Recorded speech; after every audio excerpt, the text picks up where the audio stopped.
ഇന്ന് ഞാനിവിടെ കാണിക്കാൻ പോകുന്നത് ഒരു പ്രത്യേകമായിട്ടുള്ള ഒരു വീഡിയോ ഫിലിമാണ്. അതിൽ വന്നിരിക്കുന്ന വ്യക്തി ആരാണെന്ന് നിങ്ങൾ പ്രേക്ഷകർക്കോ അല്ലെങ്കിൽ സതീഷിനോ പറയാൻ പറ്റി അവർക്ക് ഒരു സമ്മാനമുണ്ട്. 5 ബ്രാൻഡുകൾക്ക് ജന്മം നൽകിയ ഒരു ബ്രെയിൻ ആണ് നമ്മുടെ കൂടെ ഇരിക്കുന്നത്. ഏത് ഉപകരണം വാങ്ങുമ്പോഴും പരസ്യങ്ങളെ മാത്രം ആശ്രയിക്കരുതെന്നാണ് എന്റെ അഭിപ്രായം. ഉൽപ്പന്നങ്ങളെ പറ്റി ശരിയായ വിവരം അറിയണമെങ്കിൽ അവ ഉപയോഗിക്കുന്നവരോട് ചോദിച്ചു മനസ്സിലാക്കണം.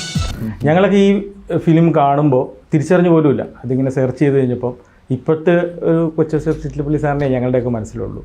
സ്വാഗതം. നമസ്കാരം സാർ. എന്താണ് ഈ പരസ്യത്തിൽ അഭിനയിക്കാനുണ്ട ആ സാഹചര്യം, അല്ലെങ്കിൽ സൂപ്പർ സ്റ്റാറുകളൊക്കെ വെക്കാനുണ്ടായിരുന്ന സമയത്ത് ഇങ്ങനെ ഒരു പരസ്യത്തിൽ അഭിനയിക്കാനുണ്ടായ ആ സാഹചര്യം എന്താണ്? നമ്മൾ ഈ സംസാരിക്കുന്നത് ഏകദേശം 35 വർഷം മുമ്പാണ്. ഇപ്പോൾ എനിക്ക് 75 വയസ്സായി. അതായത് 40 വയസ്സുള്ള കാലത്താണ് അത് അഭിനയിച്ചത്. അന്ന് എനിക്ക് തോന്നുന്നത് ഇതുപോലെ ഏജൻസി ഇങ്ങനെ പല ചർച്ചകൾ നടത്തി നമുക്കൊരു പരസ്യം പിടിക്കണമെങ്കിൽ ഒരു സെലിബ്രിറ്റി ഉണ്ടെങ്കിൽ നല്ലതാണ്. അപ്പോൾ നമ്മൾ പണം ഫിസിക്കലി ഉപയോഗിക്കുള്ളൂ.